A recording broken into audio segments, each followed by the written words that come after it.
Okay, I think you're on. All right. Well, good afternoon, everyone. I'll give you guys a second to join us. It's just now 1 p.m. on Monday, somebody said on Facebook, March 98th. Nice. But my name is Jennifer Hance, and I'm the Community Engagement Coordinator with Greensboro Parks and Recreation. We're really excited to have you joining us today. Today we have Mondays with Mikey and his fun little critters. I know what he's going to bring, but you guys don't know what he's going to bring yet. But there's a lot of fun stuff today, so we're really excited about it. Tomorrow we're going to be with our friends at Lake Higgins, and I think we're going to go out on a trail and do some really cool environmental ed stuff and learn about things that are on the ground and things that might be in the trees and all sorts of fun things like that. So be sure you tune in tomorrow at 1 p.m. for that. We'll be walking with, I believe, Jennifer Phelps, most likely, so we're very excited about that. And then on Wednesday, we will be walking through Gateway Garden. So we have a lot of stuff planned. We have stuff planned for Thursday and Friday as well. We're also going to have some scavenger hunts coming out this week, some virtual bingo, all sorts of fun activities. So just be sure you're looking on our Facebook page, our Instagram, Twitter. We've got all that information up there. And then we're also building a page on our website that people will be able to go to that will have our videos and different activities for people to do during this time. So I'm now going to turn it over to Michael Romano. He is going to come and join us with some of the fun critters that he has today and tell you all about them. If you have questions, feel free to ask, and he will answer those questions for you. All right, come on over. We're going to socially distance ourselves as we walk. Yeah, because this office lends that up. Yeah. Yeah, exactly. Morning, everybody. Afternoon, everybody. Close enough. Hi, everybody. So, my name is Mike Romano. I'm the Environmental Education and Lake Supervisor for the City of Greensboro, and I brought a couple of different animals this week to play with you guys. So, I brought something big, something little, and something adorable. I will let you figure out which is which, okay? So, we're going to start out a little on the small side, and we'll work up. So, I brought you guys Orson. Orson is very, very cool, not that big. So Orson is what we call a Western hognose snake. He is very sweet, very friendly. He doesn't get much bigger than this. He's pretty much full size. He's a little guy, okay? We do have hognose snakes in this state. This is a Western, so kind of the other side of the country. We have Easterns here that are usually really dark colored, but they can be kind of mottled with a little bit of reddish in them. Orson's a Western hognose. I don't know if you can see with the camera, but his schnoz is a little bit pushed up, which is why they call him a hognose snake. We'll do a little zoom in there. Is that working at all? So he's real close on this camera. So he's like that Jurassic Park scene? Yeah. Yeah, exactly. I don't have a T-Rex yet, unfortunately. So, anyway, Orson's very cool, very neat. Now, hognose are very special. They're very cool. A lot of people think that they are dangerous or venomous snakes because they pretend to be one. They're pretty much harmless. They're absolutely harmless. They couldn't hurt you. He's really friendly. You won't see the display because he obviously doesn't think I'm going to eat him. I'll eat a lot of things. My pet snakes are not one of them. But with hognose, they're really neat. When they get nervous, what they do, they will kind of coil up and raise their head up, and they flatten their neck, and they spread it apart like a cobra. Okay, and they'll basically be like, and they'll open their mouth, and they'll hiss, and they'll kind of make a big show of it, like, I will bite you. Is that okay where he is? Yeah, I was going to try to get a close-up so people could see him. Yeah, by all means. I'm going to... Right, He's really cool. Much more photogenic than I am, so yeah, go for that. But he'll kind of coil up, he'll raise his head up, his neck will flatten out, and he'll open his mouth and hiss. And once in a while, because he's pretending to be something venomous and dangerous to kind of ward off predators, he'll even strike. But the fun thing with hognose, 99% of the time, these guys, when they strike with their mouth closed. So they're not actually going to bite, okay? Because, nobody's a food item. Easterns in this state will eat toads, primarily. This guy will eat rodents, small mice and whatnot. Now, the fun thing with them, if that whole display where they're pretending that they're a venomous cobra and whatnot doesn't work, if they can't, ward off the predators, don't hurt me, If if that's not working, they have another strategy. They'll try, and then it's like, you know what? I'm going to play dead. So what they'll do, they'll roll over on their back, they'll open their mouth, and they're like, Mom. And then they'll be like, I'm dead. And they'll actually musk themselves. So out the back end of the snake, they can actually exude this stuff called musk. Most snakes can do it, and it's stank-tastic. It's just gross. And it makes him smell very unappetizing, dead, rotting. So he'll roll over on his back, he'll open his mouth, his tongue will loll, he'll musk himself. So the predator's like, he was just displaying a minute ago. He's like, nope, I'm dead and rotting now. Don't eat me. And the predator's like, what the heck's this? But usually, if they're a little confused, they might not mess with it because they don't want to eat something that'll give you, funky guts. Now, the fun thing with these guys, most predators won't do it, and he's like, but if they were on their back playing dead, you could roll them on their belly, right side up, and they'll wait a tick. They'll be like, no, I'm still dead. And he'll roll back over it, and he's trying to convince you he's so dead, so you leave him alone. But these guys are really cool. They're really neat. They got that little upturned snout because they like to push through like sandy soil and that kind of stuff, kind of bury themselves down a little bit. On this side of the country, the eastern ones will actually use it to like root out toads and whatnot for food. But this guy kind of likes to go down in burrows and whatnot, look for like small rodents to eat. So he normally eats, you said toads and rodents, like small? The eastern hognose, and like in this state, in this side of the country, are toads and whatnot. They explicitly eat toads. He's a western. From the other side of the country, he's a rodent eater. So small mice, that kind of stuff. Oh, okay. Easterns are great. Easterns are fun, but it's really hard to feed them in the wintertime because there's no toads around. So the westerns are a little bit better for education animals because they can eat year-round. Because getting mice, frozen mice and whatnot from zoo food companies is a lot easier. Frozen toads are yucky, and when they thaw, they just kind of melt. So Michelle and Kennedy are here for the first time. Hi guys, welcome. Yeah, thank you for joining us. Cool. Do you guys have any questions? If you do, you can throw them out there. Yep. Any questions anybody has, just let us know. We are happy to answer those. All right, so I'm gonna put Orson away. I've got another one for you guys, but if you think of anything, you let me know.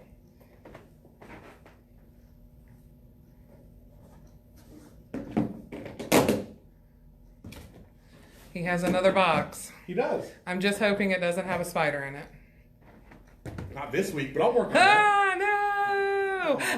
She'll make an appearance sometime. I know she will. Depending on how many weeks we do this. Yeah.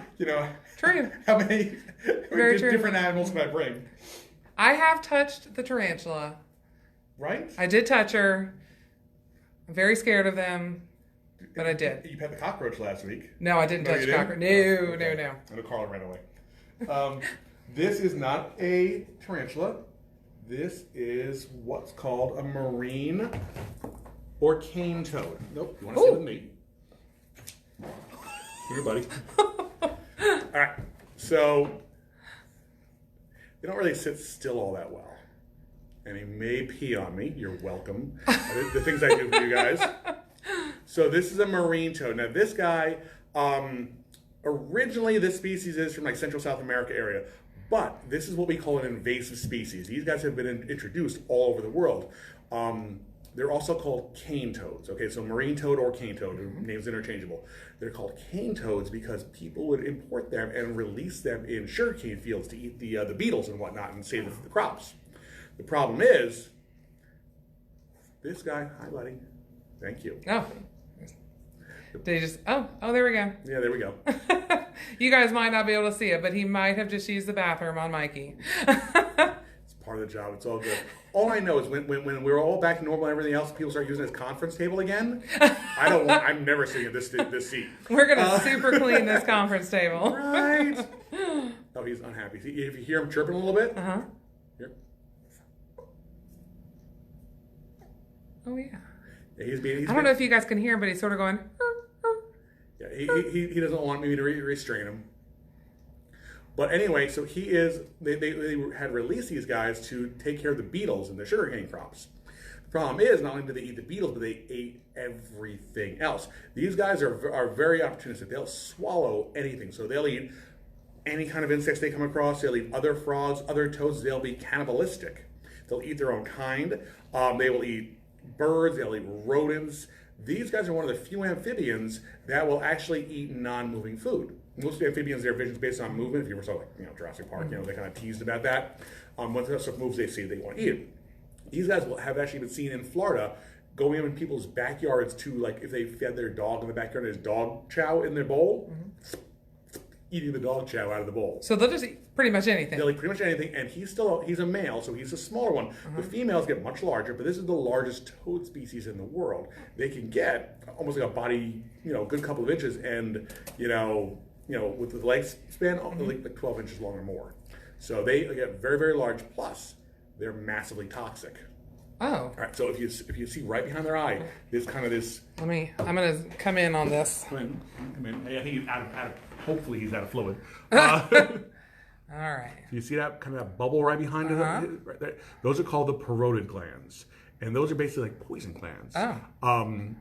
He'll actually store like a milky secretion in there, and if he's worried about an animal's going to eat him, he'll kind of exude it all over his skin. So an animal will bite it, and it's very, very basic, very alkaline, so it tastes really bad, so most animals will spit him out. If they continue to eat him, they're going to get sick. If they don't throw him up, I mean, he's dead by this point, but if they don't throw him up and they keep him down to digest him, they'll probably die. Oh, wow. So the problem is this guy has almost no predators. He's been introduced in South Africa, in Australia, and in Florida. You can find them in southern Florida bouncing all around. And there's no natural predators in these areas for the most part, so they just are kind of an invasive species eating everything, taking over. They're a big problem. A lot of animals that are tropical and cool, you never want to release them because if they survive in an area where they're not supposed to be, they can kind of take over and cause a lot of ecological problems. I like to use them for educational purposes. It's really cool because amphibians are very neat. They're very cool. Frogs, toads, salamanders. He's got warty skin. I'm not going to get warts from him. I promise. It's an old wives' tale kind of thing. They just have bumpy skin because these guys, unlike frogs, can venture farther from the water. Their skin's not nearly as dependent on being wet all the time. So Nora, who's 4, Hi, Nora. She wants to know: does the toad, what's his name again? This is Victor. Victor. Does Victor like to be picked up? Not really. When you're gonna pick an amphibian up, their skin's it's like a sponge. It's got little holes all over it so they can soak up a moisture and whatnot. So like I wash my hands twice, make sure they're very, very clean. Before touching him. But anything you have on your hands, like if you have lotion or bug spray or sunscreen, they can absorb it and can make them sick. So you never really want to touch toads and frogs and salamanders unless you absolutely have to. He's not the biggest fan of it. He'd rather be in his tank, hanging out by himself, but he'll come out and do a program once in a while. It's okay. I don't use him very often, but he's a good education animal because he's a little more resilient than some frogs and salamanders. But he's a little sporty. So how far, this is my question, how far can he jump? If I help him. No. So if you just set him, if he was on the ground. He's only going to jump about probably 6 or 10 inches max. Okay. They don't have like a big leaping ability. Like frogs have long legs and much more power. Toads are more like little hops. Okay. As a frog is like, so yeah.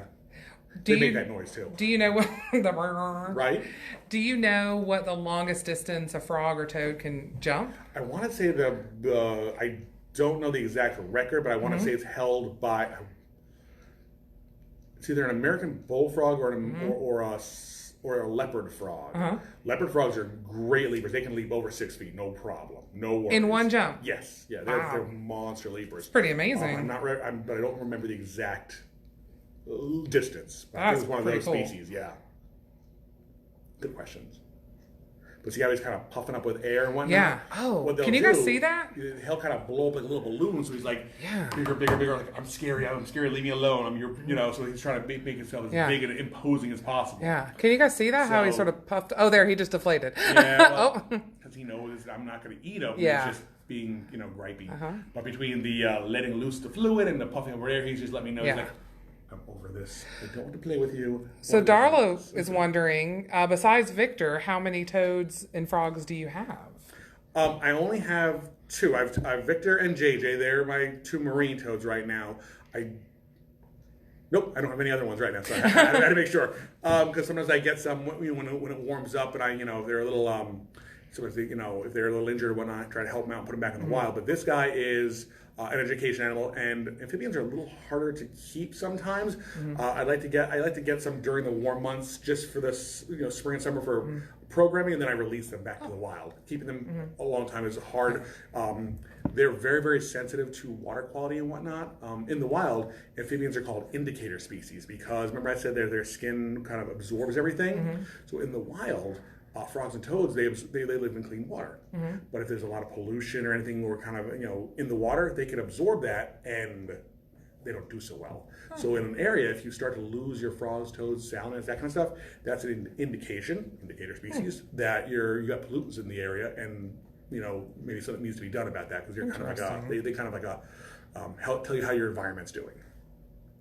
Interesting. Yeah, good stuff, guys. You're very cool, Victor. Isn't he cool? He's really cool. Once in a while, he'll. Go ahead. Oh no! Courtney said they came in a little late, but how often is he fed? He gets fed twice a week. Oh, that's it? That's it. Because sometimes it depends. His diet changes, trying to keep everybody varied. Mm-hmm. Most of the time, he will get small mice.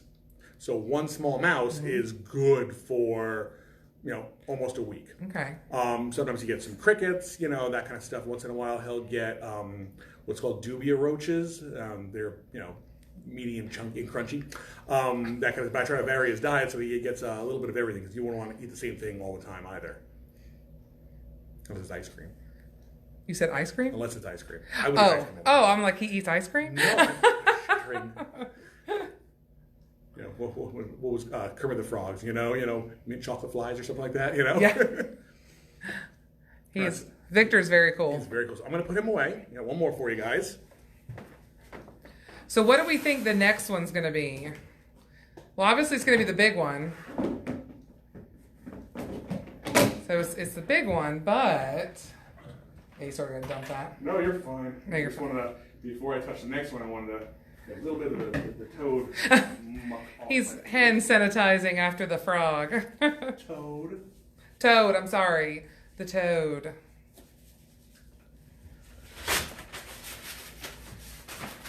The toad is healthy, but if I could, not have, toad leakiness. There we go. Thank you. Okay. All right, so next one up. She's a little bit bigger than the rest. All right. That's pretty girl. So let's see if we can do this. She's real big, y'all. Get ready. Tell me her name again. Marlena. So this is Marlena. Get excited.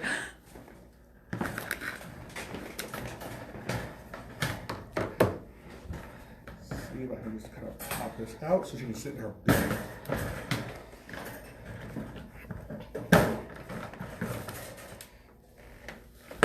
Good girl. Do you see her okay? Yes. All right, guys, so this is Marlena. Marlena is obviously a bunny rabbit. She's a particular breed, though. She's what's called a Flemish Giant. Flemish Giants are one of the largest rabbit breeds in the entire world. These guys were originally bred for fur and meat, but nowadays they're pretty much just for the pet industry, because they're really docile, they're pretty friendly, they're pretty calm. Now, these guys can get 20, 22 pounds sometimes. So Marlena right now is 19 pounds-ish, maybe after lunch. She's very cool. She's very sweet. Starting to get to that time of year that she doesn't like so much. She doesn't do well in the heat, but loves some cold winter air. She's really, really sweet. She's really, really calm. Now these guys are neat. They don't have as much the long fur, so you can brush them pretty easy. And then she's shedding at this point, so you'll always get a little bit of bunny fur, during the seasons change. She's a vegetarian. She eats all kinds of fruits and veggies and hay and that kind of stuff. Come do a close-up on her. Okay. Say hi. Hey. She's like, why are you filming me, ma'am? She's so cute. She's very cute. She gets that from me. And do you see her cute little bunny tail? Oh. So somebody said, Courtney asked, how old is she, and how long have you had her? All right, so she is about a little over 2 years old. I've had her about a year. Okay. Yeah. And where did you get her from? I got her from a young lady who couldn't keep her anymore, unfortunately. what had happened was she had Marlena. Marlena took great care of her. Marlena's litter box trained, by the way. They're very smart. They use a litter box, so she was kind of hanging out in the young woman's house, kind of almost like a dog or cat, you would, right? And the young woman had a baby. The baby came out and was allergic to the bunny, so she needed to find a new home for it. So I was able to adopt her, and she's very docile, very sweet, so she can be a good program animal. Yeah. So. And how old do they get? If you take good care of them, about 8 to 10 years old. Wow. Yeah, so they can live a good 8 to 10 years. So that's a lot of people who want to get a bunny, because especially with Easter coming up, a lot of people want to get like bunnies and chicks and stuff as pets, and it's really not good. I always see a lot of people who want to try and find them homes afterwards because they are a lot of work. She does need to be brushed. She does poop a lot. But she eats a lot. I mean, bunnies go through a lot of food anyway, but with a large animal like this, she goes through a lot of fresh fruits and vegetables and a lot of hay and whatnot. And they do live 8 to 10 years, so they are a longer live commitment. So like ducks, chickens are a lot messier than most people think. So you always want to be careful when you're getting that kind of stuff that it's going to be a lot of work commitments, And that is a good point, when people are looking at getting different animals, to be sure you really know about the animal, do your research on the animals that you're looking to get. Exactly. Yeah. Even with dogs and things, a lot of people get a dog because they hear about it, but be sure you know about that breed and what the tendencies are and all those things. Right. So, like Orson and Victor, you would find them as they are in the wild. You would never see this girl in the wild. This is not a wild animal. These guys are what we call domesticated. So they started out years ago from common ancestors that people have bred them. That's why all the different bunnies, with the big bunnies and like the little Netherland dwarfs, they're all the same breed. Just like your dog. Right. You can have a lab, a German shepherd, a mutt, whatever. It's all one species, but they're all different breeds, and they're just man-made, domesticated for different traits. So Nora wants to know if she eats carrots. Oh my gosh, she loves some carrots. Yes, she does. I get the big 5-pound bags, and her and the tortoise will just trade off.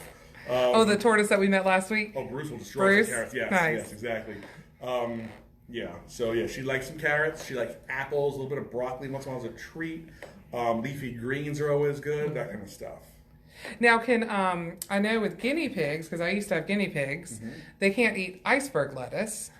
Is that the same for rabbits? It's pretty much the same for everything at this point. Well, iceberg lettuce is, they can eat it, but it's going to stop them up. Okay. Iceberg lettuce is basically just water and cellulose. Right. So there's no nutritional value in iceberg lettuce. It's great in an Olive Garden salad, don't get me wrong. But when it comes to feeding your animals, it's just kind of a little bit of roughage, and guinea pig. There's no health point in it unless you need them to be hydrated and whatnot. But I don't give her iceberg lettuce because there's no point in it. So but she gets collards and kale, once in a while spring greens, and then I'll grow sometimes some little green leaf lettuce and that kind of stuff. So good questions, guys. She is just so cute. Thank you. Everyone is like, oh my gosh, she's adorable. Right. Well, I told you. Something big, something little, something adorable. So big, little, adorable. So it's okay. But yeah, she's such a sweet girl, and she will, she'll, we're not gonna do it in here, of course, but like in her home, she'll come around and bounce around your feet. If we're in the classroom, she'll hang out with you and kind of follow you around and stuff. And she'll lay by your feet and get scratches and stuff. But so she's a real good girl. She's a little bit of work, but totally worth it. So, but if you guys, that's all my animals for today. If you have any more questions, by all means, throw them at me. Otherwise, thank you very, very much for coming to play with me this week. And I will see you next Monday with different stuff. Right? I'm hoping he keeps the 8-legged things at bay for a while. I can't guarantee anything. So thank you guys so much again for joining us. I think I'm in the frame, but we're trying to socially distance ourselves too. But thank you guys for joining us. Like I said, tomorrow we're going to be out at Lake Higgins with our friends out there, and we're really excited. So be ready to come join us at 1 p.m. tomorrow. Thank you guys so much, and we look forward to seeing you tomorrow at 1. Bye, guys.